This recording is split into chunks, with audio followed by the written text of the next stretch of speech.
Kukhona ukwembathwa imimoya yokuthi wena ungwesifazane kunokhokhokazi owangena kumele kusasa usebenza abantu.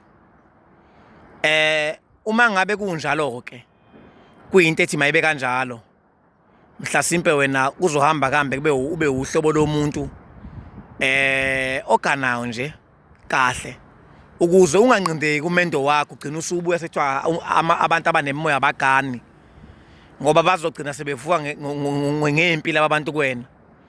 Kudingakala ukuthi ngoba noma kanjani uma usuku nabantu abadala uzosebenza ube umthandazo, suke kufanele umise into njengamagobongo omndiki nomndawo ulungiselekini behlanjululwe kahle. Makukhona wayenezikhwama zihlanjululwe kahle, noma bekuthiwa kuyabonakala ukuthi ngase kwenzeke ingene kuwena, kususwe yonke lempetho yezinto ezimbi, imithi emibi wayephatha ngoba mhlasimpe ayiyona odwa elungile. Ngenza umzekelo njengokuthi mhlawumbe kuthiwa kuzofika wesifazane ezofuna isichitho kumina, so yonke leyo mithi kanjalo ekwelapheni isuke ingafunakala ngoba kukhona abantu abazolimala noma kanjani automatically. So yonke leyo mali ufuna ukuyekiswa ifuna ukuthi ikhuculule igezwe ukuze mangabe kuukuthi izikhwama ziyavuka ekhaya zivuke zinento eyodwa ukuthi ziyelapha iphilisa abantu. Ingakho isikhathi uthi uyafika komunye umuntu ethi anginayo imithi ebheke eceleni engalunganga ngoba eyakhe imimoya isuke iclean, ethi la ekhaya awukho umuthi owenzisa umuntu into engafanele. Sinomuthi okuphilisa kuphela, sinomuthi okuphilisa kuphela. Ngakho ke uma kuukuthi imimoya ayikwazanga ukulungiswa kahle ihlanjululwe, kuyokwenzeka lo muntu mase kufuneke elotshole egane, belethe seganile bese kutholakala ukuthi no, kahle kahle lo muntu lo ukugana kwakhe kunomsebenzi akumele usebenze, kodwa ngoba kalungiselwanga kubo bese uvuka la emzini sekumphoqa ukuthi makabuyele emva olungisa izinto zemimoya kubo, kanti ngalosikhathi ezofuna ukumnqundela umendo kungabe kusahamba kahle.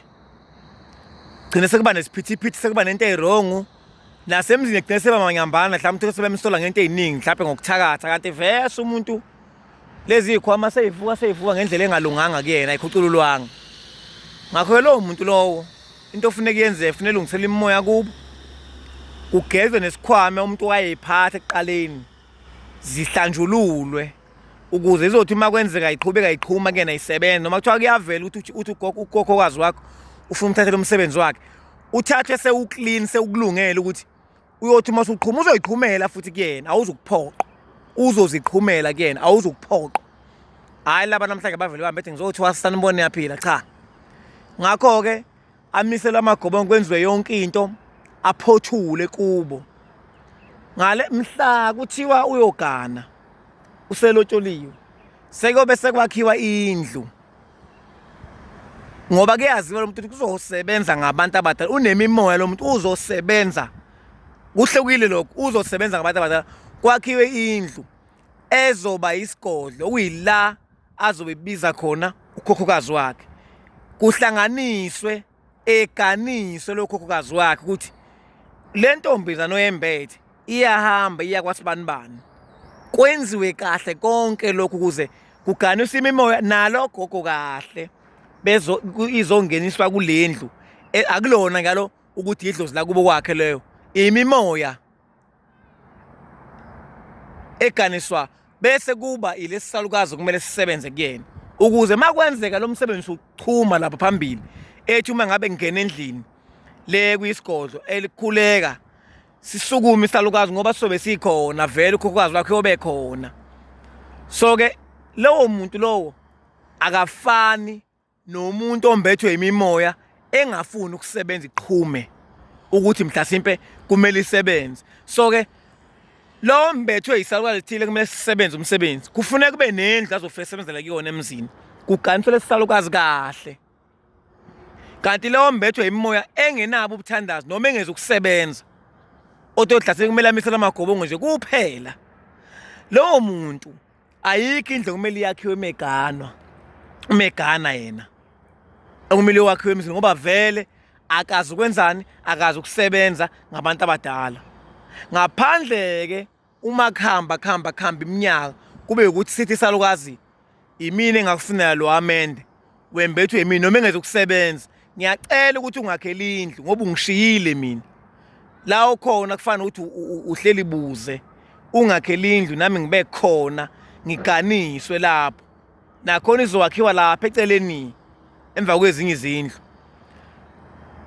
ayifani exactly imimoya esuke imbethe umuntu ayifani imimoya esuke imbethe umuntu le ngikhuluma ngayo yokuthi umuntu uzosebenza ngabantu kuyaphoqa leyo ukuthi noma kanjani kuqamba nje uyogana vele indlu yakhona ilungisiwe ngale ayofike kwazi ukuthi uma uqhuma umsebenzi ngoba vele useyazi ukuthi umbethe kumele thathe umsebenzi owukuthi ukuze eceleleke kahle lapha ikhishi imoya yakhe iganise kugwekele ukuthi abantu abaningi abanemoya bengagani kanti imoya ilungiswanga mayisivuka emzini ivuke nemoya emibi ivuke nobuthakathi ivuke nezikhwama ezimbi adikile umuntu ashiye emzini axoshwe ngahlale kahle kanti imimoya yakhe ayilungiswanga yavuka nento engalunganga phakathi kwempilo yakhe. Ngiyabonga ethu.